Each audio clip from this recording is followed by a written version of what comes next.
Mesdames et messieurs, bonsoir. Merci de l'attention et bienvenue dans cette édition qui s'ouvre sur deux décrets du chef de l'État. Décret D 2017-099 PRG SGG portant création, attribution, organisation et fonctionnement de l'Agence guinéenne d'électrification rurale, l'AGER. Un décret dont nous vous lisons quelques articles. Le président de la République, vu la Constitution, décrète, article 1er. Il est créé en République de Guinée un établissement public à caractère administratif dénommé Agence guinéenne d'électrification rurale, en abrégé AGER. Il est placé sous la tutelle technique du ministère en charge de l'énergie et sous la tutelle financière du ministère en charge de l'économie et des finances. Article 2. L'AGER est doté de la personnalité juridique et de l'autonomie financière conformément à la législation et à la réglementation régissant les établissements publics administratifs EPA. Article 3. Le siège social de l'AGER est fixé à Conakry. Il peut être transféré à l'intérieur du pays sur proposition du conseil d'administration et avis favorable des autorités de tutelle. L'AGER peut avoir des représentations à l'intérieur du pays.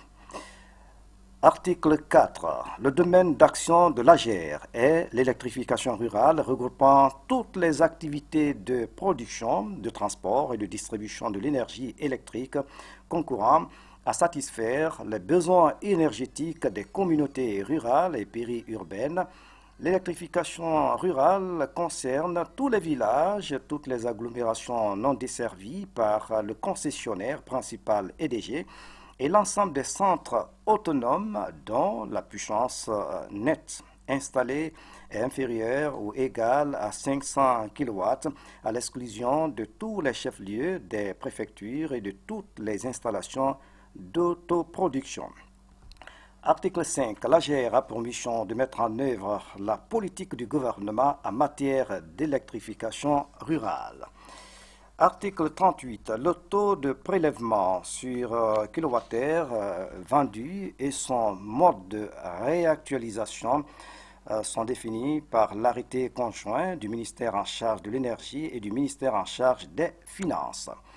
Article 39. Le ministère en charge de l'énergie et le ministère en charge du budget sont chargés de procéder aux inscriptions budgétaires dans la loi de finances rectificative de 2017 de toutes les ressources financières nécessaires au fonctionnement de l'AGER.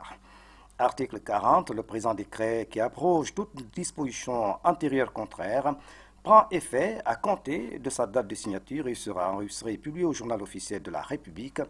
Conakry, 9 mai 2017, signé professeur Alpha Condé, chef de l'État. Décret D 2017-100 PRG SGG portant création, organisation et fonctionnement du comité de suivi du contrat de performance État-EDG, un de notre décret dont nous vous lisons quelques articles. Le président de la République a vu la Constitution. Décrète, article 1er. Il est créé sous l'autorité des ministres en charge de l'énergie et de l'hydraulique et de l'économie et des finances, un comité de suivi du contrat de performance État-EDG dont la mission est de s'assurer la bonne exécution du dit contrat.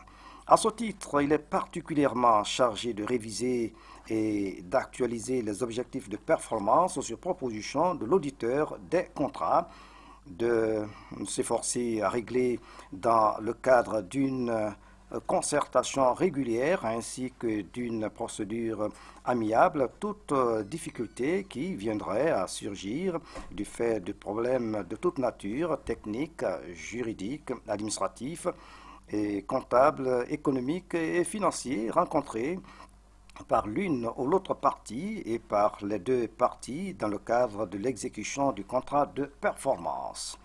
Article 2. Le comité de suivi est composé comme suit. 2 représentants de la présidence de la République, Un représentant de la primature, 2 représentants du ministère de l'Énergie et de l'Hydraulique, un représentant du ministère de l'Économie et des Finances, un représentant du ministère du Plan et de la Coopération internationale, un représentant du ministre du Budget, un représentant de l'administration et contrôle des grands projets et marchés publics, l'administration générale DDG, un cadre dirigeant et DDG désigné par l'administrateur général.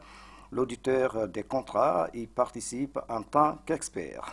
Article 3. Le comité de suivi se réunit aussi souvent que l'intérêt l'exige et au moins une fois par trimestre. Article 5. Les dépenses liées au fonctionnement du comité de suivi du contrat de performance État-EDG sont à la charge de EDG. Article 6. Le présent décret qui abroge toute disposition antérieure contraire sera enregistré et publié au journal officiel de la République. Conakry, 9 mai 2017, signé professeur Alpha Condé. Justement, le chef de l'État, professeur Alpha Condé, a lancé ce mardi à Conakry la 5e édition du symposium Mini-Guinée. Plus de 500 délégués venus de 38 pays participent à cette rencontre. Durant 3 jours, les spécialistes du secteur minier échangeront sur des questions liées à l'amélioration du cadre d'investissement, de la transparence et des moyens d'attirer les investisseurs. Ibrahima Keita, reportage. Ils sont experts, chercheurs, professionnels de plusieurs spécialités venant de toute la chaîne de valeur de l'industrie minière à prendre part à la 5e édition du symposium Mini-Guinée. 500 délégués d'une trentaine de pays viennent ainsi réfléchir sur le thème « Secteur minier, levier de transformation de l'économie nationale au profit de tous les acteurs ».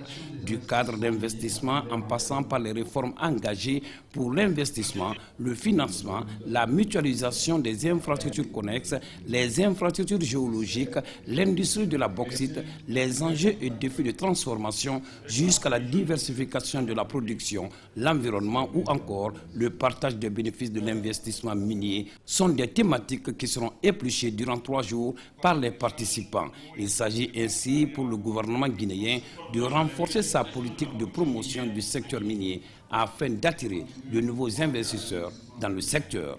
Aujourd'hui, le secteur minier est, avec le secteur agricole, un des secteurs porteurs de croissance en République de Guinée. Pour que chaque acteur puisse en tirer pleinement profit, l'adoption ou la poursuite de la mise en œuvre de certaines mesures s'avère indispensable. Ces mesures concernent notamment la sécurisation des investissements miniers à travers un dialogue constructif avec les communautés et les partenaires sociaux pour une plus grande acceptation locale des activités des sociétés minières. Le respect par les compagnies minières des conventions, du code minier, des réglementations et de l'environnement. Bien sûr, le respect par l'État de ses engagements envers les sociétés minières, mais aussi une fiscalité favorisant l'augmentation des revenus de l'État tout en gardant notre compétitivité par rapport aux autres acteurs et pays miniers. Pour le ministre des Mines et de la Géologie, après 6 ans de silence, cette 5e édition est une opportunité pour tous ceux qui s'intéressent au secteur minier guinéen. Ce symposium est l'occasion pour la Guinée d'attirer des partenaires qui s'inscrivent dans la vision d'un développement minier responsable porté par le chef de l'État. Cette vision, concrétisée par l'initiative du même nom, vise à favoriser la coexistence pacifique entre les différentes parties prenantes, notamment par la préservation de l'environnement, le développement communautaire et la promotion du contenu local. Le développement minier responsable demeure donc au cœur des priorités du gouvernement. Le président de la République, professeur Alpha Condé, lui, a invité les uns et les autres à apporter de nouvelles touches pour un secteur minier fort au service du bien-être des populations. Notre vision est de faire de la Guinée un pays émergent à travers une croissance économique accélérée, diversifiée et inclusive. Pour ce faire, nous avons réformé le cadre macroéconomique et assaini la gestion des finances publiques, ce qui nous a permis d'atteindre le PPT, le point d'achèvement. Aussi, des progrès notables ont été réalisés dans la réforme des forces de défense et de sécurité, créant un environnement plus sûr pour les investisseurs. Des réformes ont été également engagées dans des autres secteurs de l'économie pour permettre d'accroître le niveau d'investissement dans l'agriculture, les télécommunications, le tourisme, les mines, à travers des outils de production et des infrastructures. Dans le secteur minier, notre objectif est de faire de notre potentiel un moyen de transformation de notre économie au profit des autres secteurs économiques et des secteurs sociaux et des infrastructures. Nous avons mené plusieurs réformes à cet effet. Il s'agit en particulier de l'adoption d'un code minier conformément aux bonnes pratiques actuelles, l'assainissement et la modernisation du cadastre minier.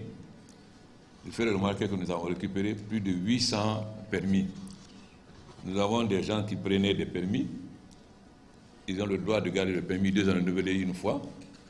On a constaté que 10 ans après, ils ne savaient même pas où se trouvait la mine. Pendant ce temps, ces permis leur permettaient de jouer en bourse, ce qui nous a permis de récupérer 800 permis. Et aussi en Guinée, lorsque vous avez un permis par corruption, le code prévoit que ce permis soit annulé. Ce que nous avons fait pour Simandou 1 et 2, même si ça nous a coûté très cher dans la bataille, mais nous avons pu récupérer Simandou 1 et 2 parce que ça avait été attribué par corruption. La création d'un guichet unique pour les permis et autorisations, l'amélioration de la transparence, notamment par l'obtention et le maintien de la conformité à l'initiative pour la transparence des industries exécutives. Même si ces réformes ont permis une mutation profonde du secteur et autres, les investissements sans précédent de tous horizons d'importants défis restent encore à relever. C'est d'abord l'amélioration des infrastructures géologiques et physiques, ainsi que des capacités supportant le développement du secteur minier. Une intégration effective des exploitations minières dans les localités concernées par une meilleure prise en charge des enjeux environnementaux et sociaux afin de compenser l'impact du secteur et un accroître des bénéfices. Je fais donc de la mise en œuvre des recommandations pertinentes de l'initiative pour le développement minier et responsable une priorité de mon gouvernement. J'invite tous les acteurs à promouvoir le dialogue pour réussir ce développement dans le cadre apaisé et inclusif. Nous pouvons dire que dans ce domaine, il y a encore des insuffisances, tant dans la préservation de l'environnement que dans le contenu local. Avant de voyager, j'avais dit au Conseil des ministres qu'il n'est pas normal que Winning continue à faire rouler les camions avec beaucoup de poussière et que cela n'est pas normal parce que c'est contraire au principe de bonne gouvernance qui est la protection de l'environnement. C'est la même chose pour les camions de GAC. En attendant qu'ils fassent la contournante, ils ne devaient pas traverser la ville, passe à partir de 23 heures. Et on voit ce que ça nous a coûté à Bokeh. Donc nous demandons à tous ceux qui travaillent avec nous de respecter le code, de respecter l'environnement et de respecter le contenu local. J'ai rencontré Winning tout à l'heure pour leur montrer comment ils ne respectent pas le contenu local. Parce que nous ne pouvons pas accepter que les gens prennent des engagements et que ces engagements ne soient pas respectés. Mesdames, messieurs et chers investisseurs, la Guinée est aussi un scandale agricole et touristique, avec des besoins immenses en infrastructures hydroélectriques et de transport. L'environnement n'est pas parfait, mais vous trouverez ici un pays en constant progrès depuis plusieurs années, un pays ouvert à l'investissement privé dans divers domaines, présentant autant d'opportunités pour permettre à vos entreprises de grandir et de consolider sur un continent qui dispose du plus important potentiel de croissance au monde. Mais la Guinée aussi est le château d'eau de l'Afrique. Nous avons une potentialité en énergie hydraulique de 6 000 MW, sans compter l'énergie solaire et autres. Donc nous ne sommes pas seulement que la Guinée soit fournisseur de matières premières, nous voulons qu'une bonne partie de ces matières premières soient transformées sur place. Il faut nécessairement construire une usine d'aluminium. Nous félicitons Rusal qui va reprendre l'année prochaine son usine d'aluminium de Fria et nous souhaitons que tous ceux qui exploitent la bauxite en Guinée, à partir d'un certain tonnage, ils seront obligés de créer une usine d'aluminium. On ne peut pas accepter que nous soyons seulement fournisseurs de bauxite, ce qui n'a pas de plus-value. Je souhaite que les débats et les contacts que vous aurez vous permettent de mieux comprendre les véritables réalités du pays et de l'industrie minière. Je suis convaincu que vous aurez une meilleure compréhension de la dynamique positive et continue en cours en Guinée. Mesdames, Messieurs, pour toutes ces raisons, je vous invite à de profondes réflexions dont les résultats contribueront, j'en suis sûr, à un développement harmonieux et responsable du secteur minier guinéen au profit de tous les acteurs. À nos hôtes venus du monde entier, pour réfléchir et échanger avec nous leur expérience et leurs meilleures pratiques sur toutes ces questions, j'adresse toute la gratitude du peuple de Guinée et vous remercie pour les contributions que vous apporterez pour le succès du symposium, en espérant que vous ne serez pas diplomate et qu'il n'y aura pas de langue de bois, et que vous nous aiderez à mettre les doigts sur toutes les insuffisances que nous avons dans le secteur minier, parce que nous en avons beaucoup. Si vous venez pour nous faire des fleurs, pour nous caresser, vous ne nous aiderez pas. Donc j'espère que chacun de vous dira clairement ce qui constate comme insuffisance ou ce qui ne va pas en Guinée. C'est ce qui peut nous permettre d'avancer. Ce que nous avons déjà acquis est un acquis. Ce qui peut nous permettre d'avancer, c'est ce qu'on n'a pas encore acquis. Donc je souhaite que ça soit un dialogue franc et sincère qui peut nous permettre à la sortie ici, non seulement d'identifier les insuffisances de l'État, mais de pouvoir les corriger. Pour tous ces atouts, je dis à ceux qui souhaitent investir dans le secteur minier et au-delà que la Guinée vous accueillera les bras ouverts. Tous les investisseurs crédibles, porteurs de projets d'intérêt commun sont les bienvenus. Nous n'avons pas de partenariat privé, nous voulons travailler avec tout le monde. Nous souhaitons donc que tous les investisseurs qui souhaitent venir viennent. La Guinée n'a pas seulement la bauxite, le fer, l'or et le diamant. Nous avons beaucoup d'autres matières premières comme le cuivre, platine, l'uranium, etc. Donc nous invitons un certain nombre de nos partenaires à travailler avec nous pour faire la géophysique afin que ces autres minéraux aussi puissent être exploités. Sur ce, je déclare ouvert les travaux du symposium Mine Guinée 2017. Déjà, les récentes réformes ont permis d'accentuer la transparence avec à la clé l'amélioration du cadre d'investissement dans le secteur minier en Guinée qui a enregistré plus de 2,4 milliards de dollars d'investissement en 2016 pour le seul sous-secteur de la bauxite. Pour cette 5e édition, une centaine de stands étaient là pour mettre en valeur les domaines d'intervention des partenaires dans le secteur minier. Le président de la République, professeur Alpha Condé, avant de quitter, a visité quelques-uns. Evan Maketa, il faut préciser que c'est le plus grand symposium sur les mines en Afrique de l'Ouest. La rencontre de Conakry regroupe les spécialistes et les partenaires du secteur pour 3 jours. Elle est organisée par le ministère des Mines en partenariat avec Amutrac. Audience au palais Sékou-Touré. Le président de la République a reçu hier le directeur exécutif de l'ONU-SIDA. Les échanges ont porté sur la coordination des efforts dans la lutte contre les maladies en Afrique. Suivez le compte-rendu de Mohamed Amin Souma. Chaude accolade et ambiance de retrouvailles très amicale. Le président Alpha Condé et le directeur exécutif de l'ONU-SIDA, Michel Sidibé, s'engagent à coordonner les efforts dans la lutte contre les maladies en Afrique. Le sida en particulier, notamment en Afrique de l'Ouest et en Afrique centrale, où le taux de transmission du sida de la mère à l'enfant reste encore très élevé selon les spécialistes. D'où la mise en œuvre d'une initiative du président Alpha Condé de déployer 2 millions d'agents de santé communautaire en Afrique. C'est toujours très intéressant de rencontrer le président de la République, mon grand frère Alpha Condé. Et ce qu'on voulait surtout partager avec lui, c'est les progrès au niveau de la lutte contre les maladies en général en Afrique. Et pourquoi il était tellement important aujourd'hui de porter une nouvelle initiative, une initiative de 2 millions d'agents de santé communautaire, une initiative qui permettrait justement au niveau continental de créer de l'emploi pour nos jeunes, renforcer notre système de santé et faire en sorte qu'on puisse aussi traiter des questions de migration d'une autre façon. Donc c'était vraiment une discussion très intéressante. Le président nous a dit clairement qu'on ne peut pas contrôler les maladies au niveau périphérique si on n'a pas une interface très forte avec les populations. Donc cette initiative de création de 2 millions d'agents de santé communautaire est une initiative qui est bienvenue et il voudrait porter cette initiative-là au niveau de l'Union africaine.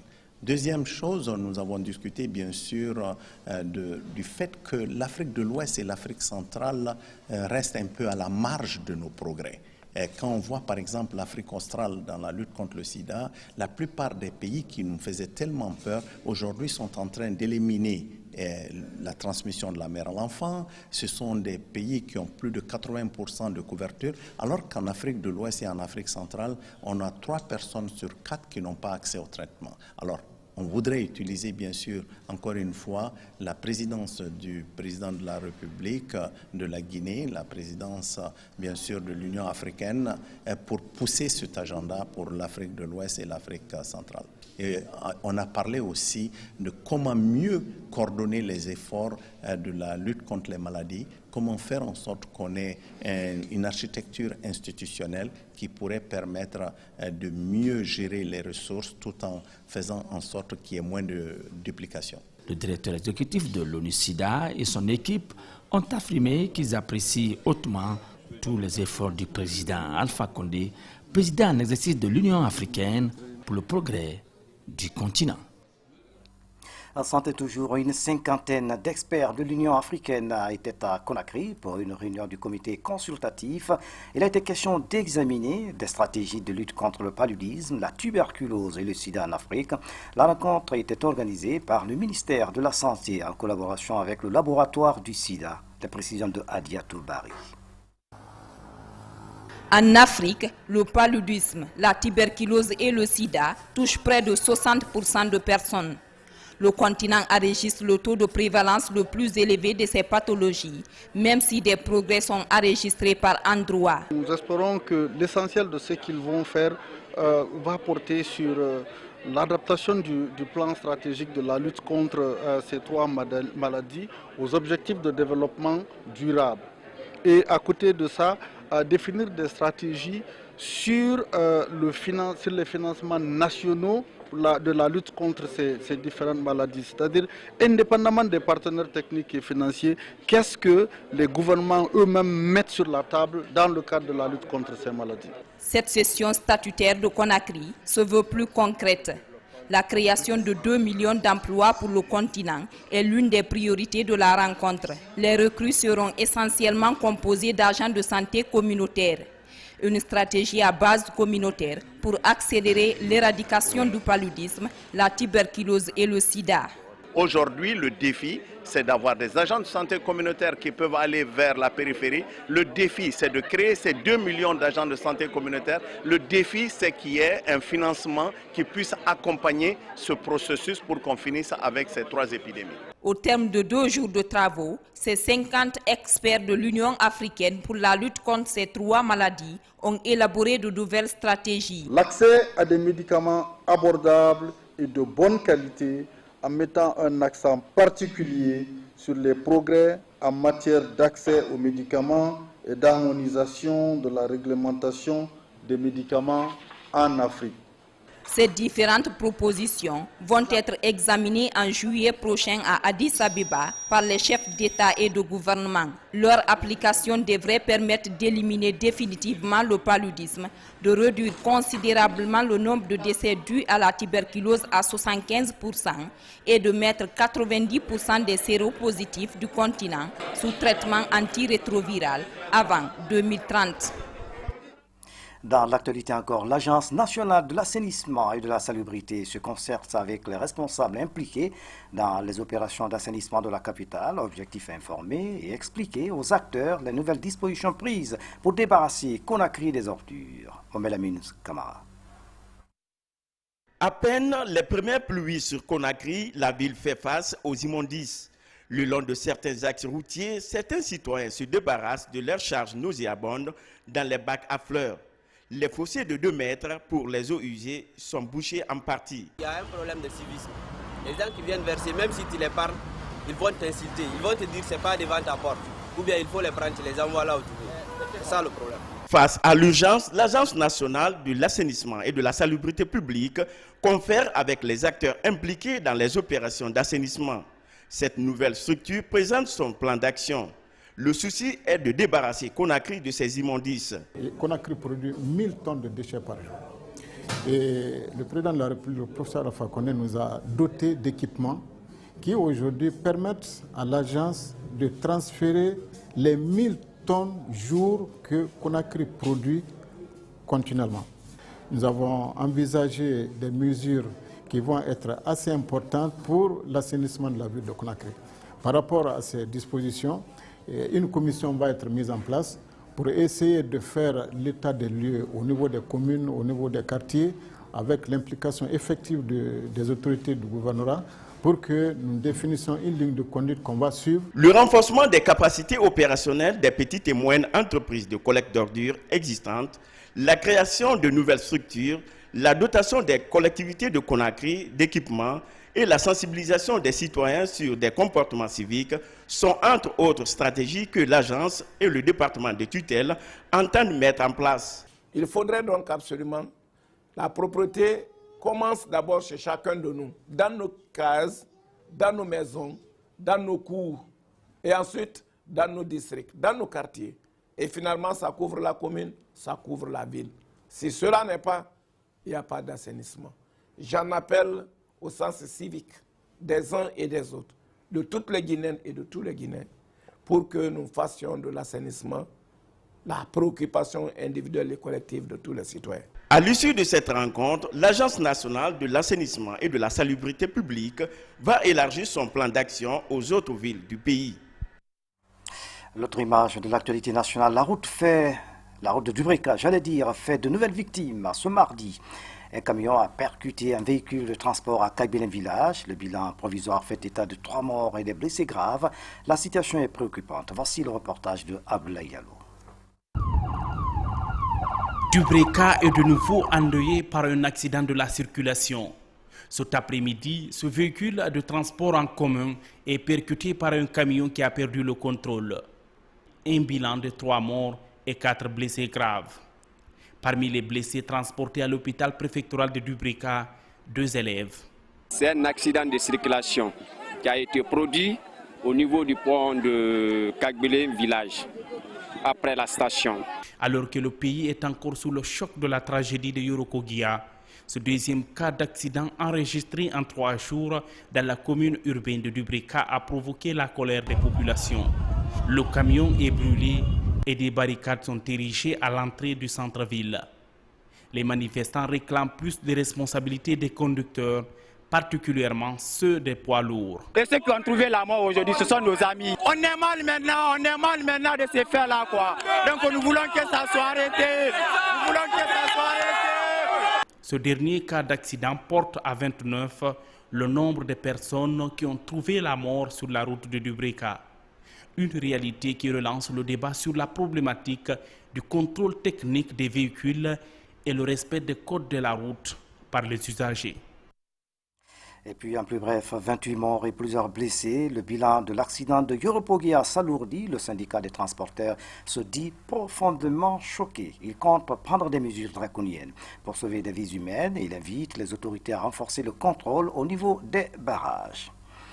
Ouverture ce mardi à Conakry de la conférence épiscopale de Guinée. Les évêques des diocèses de Kankan, Zirikouré et de l'archevêque métropolitain de Conakry sont autour de la table pour passer en revue la situation de l'Église et la formation de la jeunesse. Valérie Manet suit la rencontre. Une réunion pour établir le bilan des activités de l'Église de Guinée. Les évêques des 3 diocèses, en compagnie du représentant du pape en Guinée, passent en revue l'ensemble des aspects de l'Église catholique et réfléchissent sur la situation du pays. Les travaux seront essentiellement axés sur l'amélioration de la vie de l'Église. Nous sommes réunis surtout pour voir comment l'Église fonctionne par rapport au laïcat, par rapport au mouvement et associations. Parce qu'en Guinée, nous voyons qu'il y a beaucoup de jeunes, il y a près de 50% de jeunes, 70% de jeunes.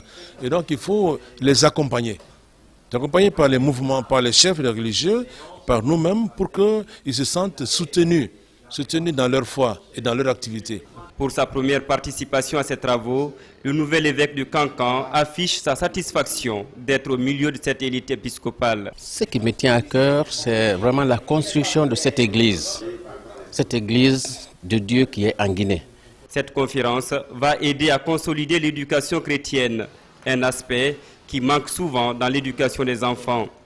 Les conclusions des travaux de cette assemblée sont attendues dans les paroisses du pays.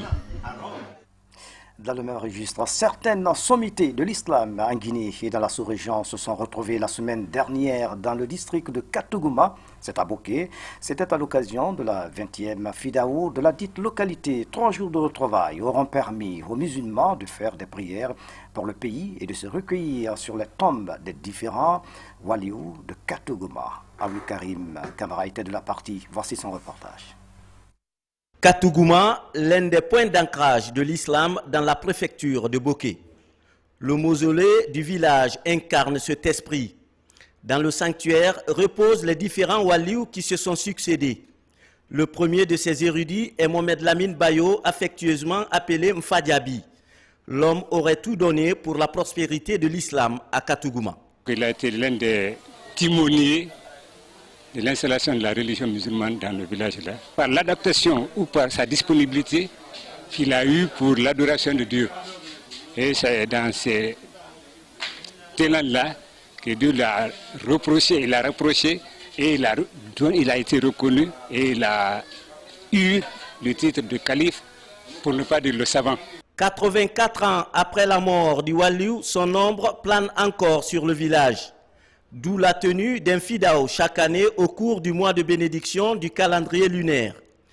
Descendants du prophète Mohammed, paix et salut sur lui, les shérifs Haïdara de plusieurs pays d'Afrique sont venus à la 20e édition de cette cérémonie d'invocation. Parce que le vieux qui est dormi ici, Cheikh Mohamed Lamine, c'est un grand homme. Il a beaucoup travaillé pour Allah et tous ses fils travaillent beaucoup aussi pour Allah. Pour les fils de Katogouma, l'esprit des walious est préservé.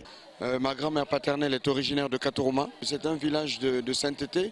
C'est le creuset vraiment d'une forte culture islamique. Et depuis des décennies et des siècles maintenant, se perpétue une tradition de waliou. C'est extrêmement important de pouvoir profiter de leur sagesse, de leur savoir et de leur bénédiction. Ceux qui sont les ancêtres qui ont fondé dans cette ville-là, ils sont luttés pour l'islam. Ils sont des prières authentiques.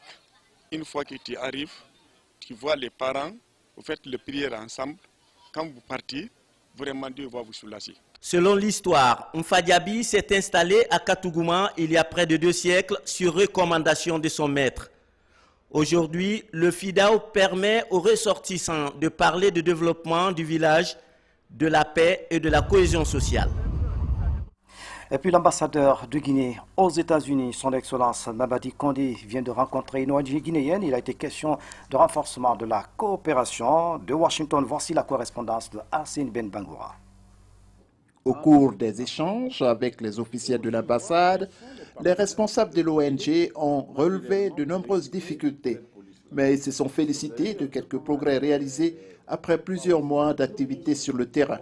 Entre autres, l'ouverture à Conakry d'un centre de formation pour la police. Il y a environ 600 policiers qui sont en train de faire son formation dans l'école.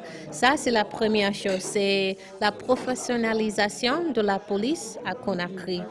Deuxième chose, on a introduit le concept de la police de proximité. La police travaille directement avec les chefs de quartier. Le chef de quartier travaille avec des femmes, avec des jeunes qui aussi travaillent avec la police. Donc, on a créé des lignes entre les deux côtés. Estimant que la sécurité est une question essentielle pour la stabilité d'un pays, l'ambassadeur Kondé a souhaité le maintien et l'élargissement du programme de partenaire global à toutes les localités du pays. Le programme, il a été, je crois, sur 2 ans, il va finir en juin. Et justement, il faudrait qu'on conjugue les moyens pour voir comment le programme peut être prorogé et élargi également à d'autres régions, pourquoi pas. Et surtout, chercher une adéquation entre la formation académique au niveau justement des policiers et aussi l'équipement. Partenaire global est préoccupé par la création d'une police citoyenne susceptible de garantir la protection des droits de l'homme et la construction d'un état de droit. Le stade du 28 septembre change progressivement de visage, je vous le disais en titre. Les travaux de rénovation exécutés par le groupe Guico Presse sont presque achevés. Le ministre des Sports a visité le chantier Yara Yalo sur les pas du ministre. Regardez. Le stade du 28 septembre de Conakry fait peau neuve. Entamés depuis 2016, les travaux de rénovation avancent à la satisfaction des sportifs. Aujourd'hui, plus de 750 chaises et des tunnels sont désormais installés. Venir travailler au stade du 28 septembre, pour moi, c'est comme si j'étais en train de travailler dans ma propre maison. Et vous rappelez aussi que le professeur Alpha Condé a financé les gazons synthétiques pour 12 terrains en Guinée. Nous avons fait sortir une mission technique qui est en train de faire un cahier de charge pour permettre à ces 12 stades d'avoir le gazon synthétique. Donc c'est un sentiment de fierté pour moi aujourd'hui de me retrouver au stade du 28 septembre après ces quelques petits travaux réalisés par ma société. Avec une capacité d'accueil de plus de 20 000 places, la rénovation de ce temple du football suscite beaucoup d'espoir chez le ministère de tutelle.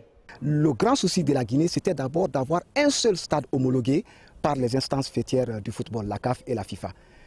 Avant le mois de mai, Guico Press a mis les bouchées doubles pour qu'au mois de mai, nous ayons un stade au moins homologué. Et le stade du 28 septembre a été homologué. Et aujourd'hui, la Guinée est fière, le ministère est fier, le gouvernement est fier d'avoir ces joyaux, en tout cas ces bijoux devant vous, et qui puissent porter la performance footballistique de notre pays au niveau escompté par nous tous. Au-delà des travaux déjà entrepris, la société Guico Press s'engage à offrir les points de corner, des équipements d'entretien de la pelouse, des filets, mais aussi l'aménagement dans un bref délai des cabines de reportage. Dernier virage de cette édition, le Festival international de la mode se tient au stade du 28 septembre à Conakry. L'événement mobilise les jeunes mannequins et stylistes guinéens. L'action vise à valoriser le textile guinéen. Le point avec Alpha Isiagaba et Oumou Touré. Cet événement mobilise des jeunes mannequins et grands stylistes de la place à travers cette prestation. Tous venus de différentes maisons de mode du textile guinéen. La rencontre culturelle permettra de ressortir les valeurs artistiques locales à travers des défilés. L'objectif de cet événement culturel est de valoriser le textile guinéen. J'ai fait un constat très alarmant. J'ai vu qu'on rencontre toujours les mêmes personnes à l'extérieur et en Guinée. Et le combat est qu'il faut aider les jeunes, il faut les soutenir, il faut pousser les jeunes à innover et à pouvoir entreprendre dans la mode. Ce festival permettra aussi à tous les acteurs de la mode et du textile guinéen de vendre leurs produits. Je suis très contente de participer à cet événement parce que là, ça m'a permis de connaître mes capacités. 4e édition du JAR, l'organisateur de cette rencontre culturelle s'engage à détecter les compétences des jeunes stylistes, ce pour la valorisation de la culture guinéenne et faire d'elle une référence dans la sous-région. C'est la fin de cette édition. À tous, merci de nous avoir suivis. Excellente soirée, où que vous soyez dans le monde. À demain.